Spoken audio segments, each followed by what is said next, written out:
신명기 16장 13절부터 22절 말씀.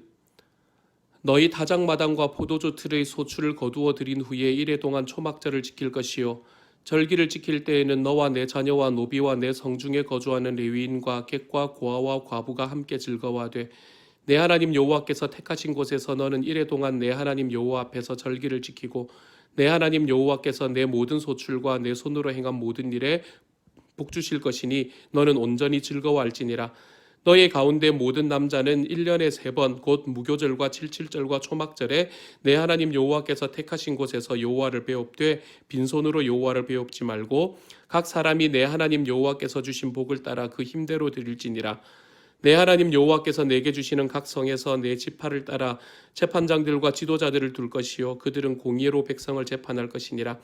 너는 재판을 굽게 하지 말며 사람을 외모로 보지 말며 또 뇌물을 받지 말라. 뇌물은 지혜자의 눈을 어둡게 하고 의인의 말을 굽게 하느니라. 너는 마땅히 공의만을 따르라. 그리하면 내가 살겠고 내 하나님 여호와께서 내게 주시는 땅을 차지하리라. 내 하나님 여호와를 위하여 쌓은 제단 곁에 어떤 나무로든지 아세라상을 세우지 말며 자기를 위하여 주상을 세우지 말라. 내 하나님 여호와께서 미워하시느니라. 아멘. 오늘 함께 읽은 신명기 16장의 말씀은 16장 1절부터 시작이 되는 말씀으로부터 연결되는 말씀인데요.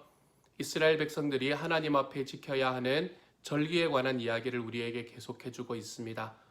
어제 나누었던 말씀이 이스라엘의 절기 중 일부에 대해서 우리에게 이야기를 했다면 오늘의 말씀에서는 먼저 초막절을 지키는 것에 관한 이야기를 하고 있습니다. 오늘 13절 말씀은 그 이야기를 하고 있는 것이지요. 너희 다장마당과 포도주 틀의 소출을 거두어 들인 후에 이래 동안 초막절을 지킬 것이요. 이렇게 절기를 지키는 과정들 하나하나를 이야기하면서 그 절기를 어떻게 지내라 라고 이야기하는 것들을 우리가 살펴보면 이 절기를 지키라는 것의 가장 핵심적인 내용이 무엇인지를 우리가 발견할 수 있게 됩니다. 오늘도 14절의 말씀에서 그 핵심을 이야기하고 있습니다. 14절은 초막절의 핵심을 이렇게 말합니다. 절기를 지킬 때에는 너와 내 자녀와 노비와 내 성중에 거주하는 레위인과 객과 고아와 과부가 함께 즐거워하되 라고 이야기합니다. 여기서 이야기가 되는 내용은 무엇인가 하면 이스라엘 백성들이 절기를 지키는 것의 가장 중심적인 내용은 그들과 함께 거하는 그들 안에서 어렵고 힘든 사람들과 함께 그 소출을 나누는 것이다 라고 이야기하고 있는 것이지요. 하나님의 눈은 더 많이 가지고 있는 사람, 하나님의 눈은 더 많은 것들을 그들의 삶에 쌓아놓고 있는 사람들을 향해서 하나님의 눈이 펼쳐지는 것이 아니라 하나님의 눈은 이 땅에서 가진 것이 없고 이 땅에서 정말 힘들고 어렵게 살아가는 사람을 향해 열려 있다는 것을 오늘의 말씀은 또한 이야기하고 있습니다. 그래서 신명기는 그 전체의 말씀 하나하나를 통해서 이스라엘 백성들에게 너희는 너희 속에 있는 아프고 힘든 사람들, 정말 물질적으로 힘들고 그리고 모든 것들로 힘들고 어려워하는 사람들에게 너희의 눈을 절대로 돌리지 말라라고 이야기하는 말씀으로 우리에게 다가오고 있습니다. 그들을 늘 생각하고 그들을 늘 마음에 품고 그리고 하나님께서 그들에게 주신 하나님의 그 물질을 나눌 때에 주변에 있는 힘들어하는 사람들과 함께 나누는 것이 얼마나 소중한가라는 것을 계속해서 이야기하고 있는 것이 바로 신명기의 말씀이라 할 수 있겠습니다. 그래서 신명기에는 이웃과 함께 살아가라. 신명기에서는 이웃의 어렵고 힘든 사람들을 향해서 너의 손을 내밀어라. 이러한 이야기들이 단 한 번도 빠지지 않고 계속해서 나타나는 것을 볼 수 있게 되지요. 초막절에 대한 말씀도 마찬가지입니다. 이렇게 초막절에 대한 말씀 그리고 이스라엘 백성들이 지켜야 되는 절기에 대한 이야기를 끝을 내고 난 다음에 오늘의 말씀은 그 백성들 안에서 그 이후에 어떻게 지도자와 재판관을 세울 것인가 라는 이야기를 우리들에게 해주고 있습니다. 그 이야기를 하고 난 다음에 굉장히 좀 눈에 띄는 이야기를 오늘의 말씀에서 하고 있는데요. 그것이 바로 19절의 말씀입니다. 19절은 이렇게 이야기합니다. 너는 재판을 굽게 하지 말며 사람을 외모로 보지 말며 또 뇌물을 받지 말라. 뇌물은 지혜자의 눈을 어둡게 하고 의인의 말을 굽게 하느니라. 아멘. 이렇게 말합니다. 뇌물에 대한 이 이야기를 우리에게 해주고 있는 말씀이지요. 이 이야기는 일단 전체적인 문맥으로 보면 이런 이야기입니다. 너희가 너희 중에 있는 물질을 사용을 할 때 너희보다 더 힘들고 어려워하는 그 사람들을 향해서 너희 물질을 내어놓는 것은 어쩌면 당연하지만 너희의 이익을 위해서 너보다 높은 지도자나 재판관들에게 너희의 이익을 위해서 물질을 내어놓으며 쓰지 말라라는 이야기를 우리들에게 하고 있는 말씀이지요. 여기서 말하는 뇌물이라는 이야기는 그 뇌물이라는 단어의 의미에서 바라보듯 또한 말씀에서 우리에게 이야기하는 것에서 바라보아도 어떤 면에 있어서도 이것은 부정적인 의미를 가지고 있다는 것을 너무나 잘 이해할 수 있게 될 것 같습니다.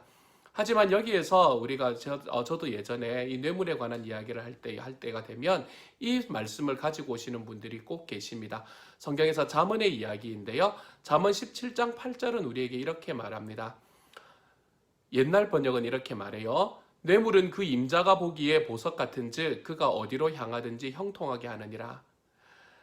잠언 21장 14절은 우리 개역 번역으로 보면 이렇게 말합니다. 은밀한 선물은 노를 쉬게 하고 품 안의 뇌물은 맹렬한 분을 그치게 하느니라. 이 두 말씀은 이 개역판의 말씀으로 보면 마치 뇌물이라는 것이 주면 더 좋은 게 아닌가 이런 이야기를 하고 있는 것처럼 우리들에게 받아들여질 때가 있었습니다.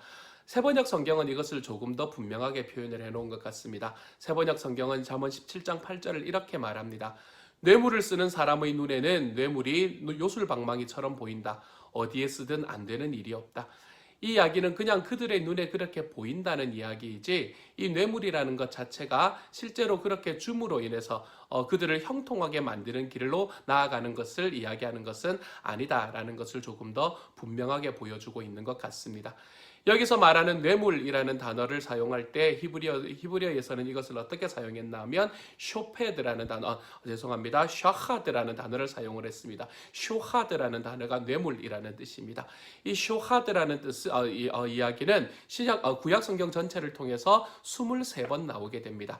이 23번의 용례를 모두 하나하나 다 오늘 다 따질 수는 없겠지만 그 중에 중요한 건 몇 가지를 말씀을 드리면 성경에 나오는 뇌물이라는 것에 대한 이야기는 뇌물은 주면 안 되는 것을 너무나 분명하게 이야기하고 있는 것이 확실합니다. 사무엘의 아들들의 비행은 뇌물을 받는 데 있었습니다. 사무엘상 8장 3절입니다. 시편 15편 5절에는 여호와의 성산에 거할 자의 자격은 뇌물을 받는 것이 자격으로 뇌물을 받지 않는 것이 그 안에 들어있다라고 이야기를 합니다. 이사야서에서는 이스라엘 백성들의 부패상 중에 하나가 뇌물을 사랑하는 사람이었다. 1장 23절이고요. 뇌물을 받고 의인을 악하다고 판결하는 악인을 의롭다고 판결하는 재판의 불의, 이것이 문제가 된다. 그러니까 뇌물을 받고 의인을 악하다고 판결하고 악인을 의롭다고 판결하는 이 재판, 이렇게 하는 재판이 불의한 것이다 라는 이야기를 하는 것이 이사야서 5장 23절의 말씀입니다. 아모스 5장 12절, 미가서 3장 11절, 그리고 미가서 7장 3절의 말씀에서도 재판관들이 뇌물을 받고 재판을 굽게 하는 데 대한 비판을 성경은 계속해서 하고 있지요. 그러므로 성경은 계속해서 우리에게 뇌물이라는 것은 우리에게 하나님께서 우리에게 허락하신 삶의 방식이 아니다라고 이야기하는 것이 너무 당연한 것으로 우리는 생각을 할 수 있게 될 것입니다. 그 중에 굉장히 중요한 것 중에 하나가 바로 우리가 오늘 읽은 이 신명기 16장의 말씀입니다. 신명기 16장 19절 말씀, 너는 재판을 굽게 하지 말며 사람을 외모로 보지 말며 또 뇌물을 받지 말라. 뇌물은 지혜자의 눈을 어둡게 하고 의인의 말을 굽게 하느니라. 이 말씀이 또한 뇌물에 관한 이야기를 너무나 잘 우리에게 설명해주고 있는 말씀이라 하겠습니다. 그런데 여기에 나오는 말씀을 가만히 바라보면 우리는 이것이 신명기 10장의 말씀에서 나온 이야기와 굉장히 닮아 있다는 것을 깨닫게 됩니다.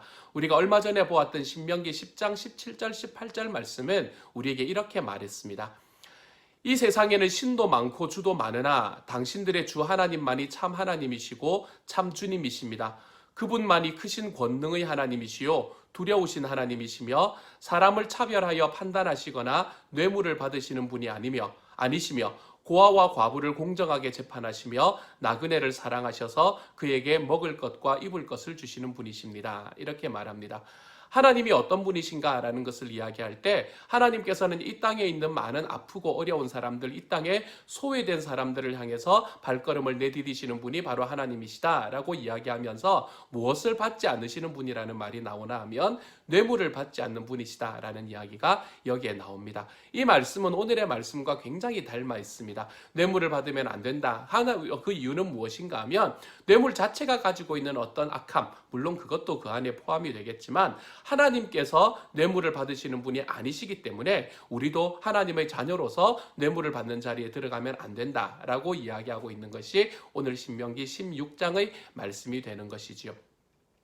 이 뇌물이라고 이야기하는 이 단어, 쇼헤드라는 단어, 쇼하드라는 단어, 이 쇼하드라는 단어는 이 굉장히 비슷하게 사용이 되는 단어가 하나가 더 있습니다. 그것은 바로 선물이라는 단어인데요. 이 선물이라는 단어는 히브리어에서는 마탄이라고 표현을 합니다. 이 마탄이라는 단어와 쇼하드라는 단어는 두 개가 아까 우리가 읽었던 이 잠언 21장 14절의 말씀에서는 이 두 가지가 굉장히 비슷하게 사용이 되는 것을 볼 수 있게 됩니다. 21장 14절은 이렇게 말하잖아요. 은밀하게 주는 선물, 이게 마탄이거든요. 은밀하게 주는 선물은 화를 가라앉히고 품속에 넣어주는 뇌물, 이게 쇼하드거든요. 이 뇌물은 격한 분노를 가라앉힌다. 이렇게 이야기하는 말씀을 통해서 선물과 뇌물이 굉장히 비슷하게 사용이 되는 것을 우리는 볼 수 있게 됩니다. 하지만 선물과 뇌물은 그 의미에서 분명히 다르다는 것을 우리는 알고 있습니다. 뇌물이라는 것의 사전적인 의미를 한번 찾아봤는데요. 뇌물의 사전적인 의미는 무엇인가 하면 누군가에게 인사나 정을 나타내는 의미로 주는 선물의 사전적인 의미는 누군가에게 인사나 정을 나타내는 의미로 주는 물품, 이게 바로 성경의 사전적인 의미였습니다. 뇌물이라는 것은 어떤 것인가? 뇌물은 대가를 바라고 주는 것, 이것이 바로 뇌물이다라고 이야기를 하고 있습니다. 뇌물과 선물의 가장 큰 차이점은 대가를 바라는가, 대가를 바라지 않는가, 여기에 있는 것이지요. 뇌물은 대가를 바라고 내가 그것에 투자하는 것이라면 선물이라는 것은 대가를 바라지 않고 정이나 고마움의 표시로 주는 것이 바로 이 선물이다라고 이야기할 수 있게 됩니다. 그래서 성경은 선물에 대해서는 굉장히 긍정적으로 이야기를 하는 경우가 많습니다. 특별히 잠언의 말씀인데요. 잠언 18장 16절은 사람의 선물은 그의 길을 넓게 하고 존귀한 사람 앞으로 그를 인도합니다 라고 이야기를 하고요. 잠언 19장 6절의 말씀은 너그러운 사람에게는 은혜를 구하는 사람이 많고 선을 주기를 좋아하는 사람에게는 사람마다 친구가 된다, 이렇게 말합니다. 여기에서 너그러운 사람, 선물 주기를 좋아하는 사람, 이런 이야기들에서 우리는 무엇을 발견하나 하면 선물이라는 것, 다시 이야기해서 내가 대가를 바라고 주지 않는, 대가를 바라지 않고 주는 그 행위에 대해서는 성경이 굉장히 긍정적으로 보고 있다는 것을 우리가 깨닫게 되는 것이죠. 선물과 뇌물은 이처럼 서로 구분이 되기가 쉽지가 않을 수도 있지만 그럼에도 불구하고 이 둘 사이에는 그 결과에 있어서는 너무나 큰 차이가 나는 것입니다. 뇌물과 선물은 그것을 준 사람이 나중에 어떤 행동을 하느냐에 따라서 그것이 뇌물이었는지 선물이었는지가 드러나게 됩니다. 이것은 주는 그 순간에는 잘 모릅니다. 이게 뇌물인지 선물인지요. 그런데 그것의 결과로 나타나는 일을 보고 이 사람이 어떤 행동을 하는가, 그것을 보면서 이 사람이 나의 어떤 무언가를 줄 때에 그것에 기대를 하고 주었는가 그렇지 않는가가 확인될 수 있다는 것이지요. 대가를 바라고 뇌물을 준 사람은 자신이 원하는 결과가 나타나지 않으면 격한 반응을 보이게 되어 있습니다. 그렇지만 어떤 대가도 바라지 않고 선물을 준 사람은 그 결과에 관계없이 변함없는 마음을 가질 수 있게 되는 것이지요. 이처럼 선물을 주는 것과 뇌물을 주는 것은 그 분명한 차이가 있습니다. 하지만 선물과 뇌물은 그 과정에 있어서 딱 갈라지는 것이 쉽지 않은 것도 사실입니다. 그러므로 우리가 우리들의 마음을 내어놓을 때, 우리가 서로를 향해서 우리들의 삶의 마음을 내어놓을 때에 우리가 그것을 정말로 어떤 물질적인 것으로만 행해 나가려는 그런 마음에서 좀 벗어날 수 있었으면 좋겠습니다. 그것을 넘어서 우리가 서로를 위해서 기도하고 우리가 서로를 위해서 마음을 주고 정말로 내가 그곳에서 내가 그 사람을 다시 한번 생각하고 다시 한번 기도하고 하는 그 과정으로 나아가며 우리의 마음이 서로에게 표현될 수 있는 시간이 되었으면 좋겠습니다. 그래서 하나님께서 우리에게 선물을 주셨다라는 그 선물로 내가 나의 이웃들과 함께 너그럽게 나누면서 살아가는 것은 너무나 당연한 일이 돼. 내가 그것을 통해서 내 마음속에 의도했던 의도하지 않았던 내 마음에 들어오는 그러한 이 결과에 대한 기대, 그 결과에 대한 기대들은 우리들의 마음에서 좀 내어놓으며 하나님 앞에 선물을 주지, 내가 사람들을 향해서 내가 선물의 사람으로 나아가고 넉넉한 사람으로 나아가지, 내가 그들에게 뇌물을 주며 나아가는 사람의 자리에는 서지 않겠다. 이렇게 살아가며 우리 교회 생활을 또 사회 생활을 해나가 볼 수 있는 저와 여러분이 될 수 있기를 우리 주님의 이름으로 축복합니다. 함께 기도합니다. 사랑하는 하나님, 하나님께서 은혜를 더하여 주시니 감사합니다. 저희가 오늘의 말씀을 통해서 하나님께서 우리가 바라보아야 되는 사람, 하나님께서 우리에게 바라보라고 이야기하는 사람은 정말 이 땅에서 어렵고 힘들게 살아가는 사람이라는 것을 다시 한번 깨닫게 해주시니 감사합니다. 주님, 정말 그분들을 향해서 우리의 마음을 내어놓는데 부족함이 없는 하나님의 사람이 되게 하여 주시고, 정말 한 걸음 한 걸음 걸어갈 때마다 살아계신 하나님의 크신 은혜와 능력이 하나님 그 안에서 깊이 채워질 수 있는 주님의 사람들 되게 하여 주셔서, 내가 나의 이익을 위해서 하나님 정말 누군가에게 뇌물을 주는 그 자리에서 한 걸음씩 물러설 수 있는, 하나님 그 자리에 가지도 않게 하여 주시고, 혹시나 그런 자리에 서야 할 때가 생기면 내 하나님 앞에 한 걸음 물러설 수 있는 주님의 사람들 다 될 수 있도록 주님 도우시고 함께 하여 주옵소서. 모든 말씀 우리 주님 예수님 이름으로 기도드립니다. 아멘.